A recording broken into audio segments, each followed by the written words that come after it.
ਯਾਰ ਟਿਸ਼ੂਆਂ ਦਾ ਤਾਂ ਯਾਰ ਕਿਹਾ ਵਾ ਯਾਰ। ਉਹ ਯਾਰ ਭਾਈ ਨੂੰ ਚਾਹ ਦਾ ਵੀ ਟਿਸ਼ੂ ਦਿਆ ਕਰੋ ਯਾਰ, 10 ਕਿ ਟਿਸ਼ੂ ਦੇ ਖਾ ਲਵੇ ਭਾਈ। ਕੀ ਗੱਲ ਡਾਕਟਰ ਨੇ ਕਿਹਾ ਨਰਮ ਜ਼ਿਆਦਾ?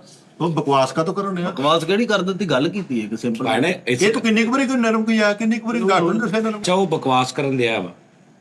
ਤੇਰੀਆਂ ਗੱਲਾਂ ਦਾ ਮਤਲਬ ਕੱਢ ਕੇ ਕਿਹੜਾ ਕੋਈ ਚੀਜ਼ ਆਜ਼ਾਦ ਹੋ ਗਈ? ਤੁਸੀਂ ਵੱਡੇ ਹੋ, ਤੁਸੀਂ ਫੈਸਲਾ ਕਰਾਇਆ। ਤੁਸੀਂ ਵੱਡੇ ਮੈਨੂੰ ਅਸਲਾਮ ਵਾਲੇਕਮ ਕਹਿ ਲੈਂਦੇ, ਕੋਸ਼ਿਸ਼ ਕਰਕੇ ਸ਼ੋਅ ਕਰ ਲੈਂਦੇ। ਸ਼ੋਅ ਸ਼ੁਰੂ ਕਰ ਲਵਾਂ ਕਿ ਮੈਂ ਸ਼ੋਅ ਫਿਰ ਸ਼ੁਰੂ ਕਰ ਲਵਾਂ? ਤੁਸੀਂ ਵੱਡੇ ਆ। ਮੈਂ ਵੱਡਾ ਵਾਂ ਤੇ ਫਿਰ ਉਸਤਾਦ ਜੀ ਈਜ਼ੀ ਹੋਵੋ ਤੁਸੀਂ ਤਾਂ। ਚੱਲ ਯਾਰ ਮਿੱਠੇ। ਉਹ ਜਿਨ੍ਹਾਂ ਨੇ ਸਰਾਣੇ ਦਾ ਹਾਲ। ਓਏ ਮੈਨੂੰ ਕਿਉਂ ਮਾਰਿਓ ਉਸਤਾਦ ਜੀ ਤੁਸੀਂ? ਯਾਰ ਉਹ ਦੂਰ ਤੂੰ ਲਾਗੇ ਪੈਣਾ ਸੀ। ਵਾਹ ਵਾਹ ਵਾਹ। ਤੂੰ ਸ਼ੇਅਰ ਇਟ ਕਰ ਉਹਨੂੰ WhatsApp ਕਰ ਦੇ।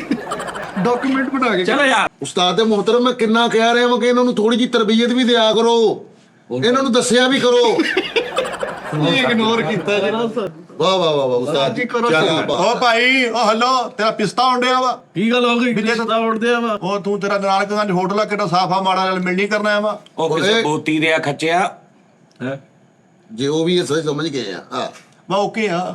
ਮੈਂ ਤੈਨੂੰ ਕਿਹਾ ਉਹਨੂੰ ਡ੍ਰਿਪਾਂ ਲੱਗੀਆਂ, ਹਸਪਤਾਲ ਦਵਾਈ ਦਵਾਈ ਲੈ ਕੇ ਆਇਆ ਵਾ। ਅਜੀ ਜਦੋਂ ਖਾੜਾ ਹੀ ਹਰਾਮ ਆ ਤੇ ਫਿਰ ਡ੍ਰਿਪਾਂ ਹੀ ਲੱਗਣੀਆਂ, ਕਿਸੇ ਰਾਹ ਤਾਂ ਨਿਕਲਣਾ ਹੀ ਆ। ਉਹ ਤੈਨੂੰ ਵੀ ਇੱਕ ਪਲੇਟ ਹਰਾਮ ਦੀ ਲਵਾ ਦਵਾਂ, ਨਾਲ ਅਸ। ਖੱਟਾ ਪਵਾ ਦੂੰਗਾ, ਖਾਲੀ ਤੂੰ ਵੀ। ਅਸ ਉਸਤਾਦ ਜੀ ਬਕਵਾਸ ਕਰਨ ਡਿਆ ਅਸ। ਹਰਾਮ ਦਾ ਕਿਤੇ ਹੋਟਲ ਖੁੱਲ ਗਿਆ, ਉਹ ਤਾਂ ਵਿਕਦਾ ਹੀ ਹਰਾਮ। ਉਹਦਾ ਵੀ ਹੱਕ ਖਾ ਜਾਣਾ, ਉਹਦਾ ਵੀ ਹੱਕ ਖਾ ਜਾਣਾ, ਉਹ ਵੀ ਕਿਸੇ ਸਾਈਡ ਤੇ ਤਾਂ ਨਿਕਲਣਾ ਹੀ। ਓਏ 70 ਵਾਰੀ ਬੂਆ ਖੜ ਕੇ ਆਵਾ, ਤੇਰੇ ਛੋਟੇ ਭਾਈ ਨੇ ਵੀ ਮੋਟਰਸਾਈਕਲ ਵੀ ਲਿਆ, ਸੂਟ ਵੀ ਪਾਇਆ, ਉਹ ਨੰਗਾ ਬੈਠਾ ਘਰ। ਉਹਨੇ ਜਾਣਾ ਸਿਰਫ ਚਿਰ ਕੰਮ ਦਾ ਯਾਰ ਪਤਾ ਸ਼ੁਰੂ ਕਰ। ਕਰ ਲੈਂਦਾ ਮਿੱਠੇ ਵਿੱਚ ਕਰੀ ਗੱਲਾਂ ਤੂੰ ਉਸਤਾਦ ਜੀ। ਹੱਕ ਹਲਾਲ ਦੀ ਕਮਾਈ 'ਚ ਇੰਨਾ ਕੁਛ ਹੀ ਹੁੰਦਾ ਵਾ। ਤੇਰੇ ਕੋਲ ਤਾਂ ਹੈ, ਤੇਰੇ ਕੋਲ ਕੁਝ ਵੀ ਨਹੀਂ ਹੈਗਾ ਫਿਰ। ਯਾਰ ਜਦੋਂ ਇਹ ਹੋ ਜਾਣਗੇ ਨਾ ਮੈਨੂੰ ਅੰਦਰੋਂ ਅੱਛਾ ਬਾਹਰ ਸਾਜੀ ਗੱਲ ਤੇ ਸੁਣੋ। ਕਰੋ ਸ਼ੁਰੂ। ਗੱਲ ਤੇ ਸੁਣੋ। ਉਹ ਭਾਈ ਤੁਸੀਂ ਜਦੋਂ ਓਕੇ ਹੋ ਜਾਓ ਕਿਹੜਾ ਮੈਨੂੰ ਦੱਸ ਦੇਣਾ ਮੈਂ ਆ ਜਾ। ਉਸਤਾਦ ਜੀ ਸੀ ਮੈਂ ਤੇ ਓਕੇ ਹੀ ਓਕੇ ਹੈਗਾ ਵਾਂ, ਫਿਰ ਤੁਸੀਂ ਯਾਰ ਕੀ ਹੈ ਬੰਦਾ। ਯਾਰ ਇਸ ਭਾਈ ਨੇ ਬੱਟ ਪੱਟੀ ਨਾ ਕੀਤੀ ਹੁੰਦੀ। ਉਹ ਯਾਰ ਹੁਣ ਚੌਂਕੜੀ ਕਲੋਜ਼ ਕਰ, ਚੌਂਕੜੀ ਕਲੋਜ਼ ਉਹ ਕਰ। ਕਹਿੰਦਾ ਹਰਾਮ ਖਾਂਦਾ ਵਾ। ਹੈ ਮੈਂ ਖਾ ਹਰਾਮ ਖਾ ਲਾ, ਮੈਂ ਤੇ ਕੋਈ ਤੀਲੀ ਮੰਗੀ ਵੀ ਹਰਾਮ ਤੋਂ ਬਾਅਦ ਮੈਂ ਦੰਦ ਚ ਮਾਰਨੀ। ਤੈਨੂੰ ਕਿਤਾ ਪਤਾ ਹਰਾਮ ਖਾਣਾ ਬਕਵਾਸ ਕਰਨ ਨੇ, ਹੈ ਨਾ? ਪਤਾ ਤੁਹਾਨੂੰ ਲੱਗਦਾ ਨਹੀਂ ਹੈਗਾ। ਚਿੱਟਾ ਸੂਟ ਕਾਹਤੋਂ ਪਾ ਗਿਆ? ਗੱਲ ਸੁਣ ਲੈ, ਮੈਨੂੰ ਟੱਚ ਨਾ ਕਰੀ। ਓਏ ਤੈਨੂੰ ਸਾਰੀ ਗੱਲ ਚਲਾਉਣੀ ਆ। ਮੇਰੀ ਗਾਲ ਨਾ ਕੱਢੀ, ਮੈਨੂੰ ਗਾਲ ਨਾ ਕੱਢ, ਮੈਂ ਡੇਲਾ ਕੱਢ ਦੇਣਾ ਵਾ। ਡੇਲਾ ਕੱਢਣਾ ਹਾਂ ਪਹਿਲਾਂ ਕਹੀਂ ਮੈਨੂੰ ਦੱਸਿਆ ਨੀ। ਮੈਂ ਉਸਤਾਦ ਜੀ ਦੇ ਮੂੰਹ ਨੂੰ ਚੁੱਪ ਆ। ਹਾਂ ਮੈਂ ਤੇਰੇ ਲੱਖ ਮਾਰ ਦੇਣੀ, ਤੇਰੇ ਲੱਤ ਮਾਰ ਦੇਣੀ ਤੂੰ ਮੇਰੇ ਏਡਾ, ਤੂੰ ਕਿਤੇ ਬਰੂਸ ਲਈ ਲੱਤ ਮਾਰ ਦੇ। ਤੇਰੇ ਤੋਂ ਸੀਨੀਅਰ ਆ ਭਾਜੀ ਉਹ ਬੋਲਣ ਕਿੱਦਾਂ? ਸੀਨੀਅਰ ਸੀਨੀਅਰ ਆ ਤੇਰੇ ਤੋਂ। ਲੱਤ ਪਾੜ ਦੇਣੀ ਤੇ ਇਹ ਕਰ ਦੇਣਾ, ਉਹ ਕਰ ਦੇਣਾ।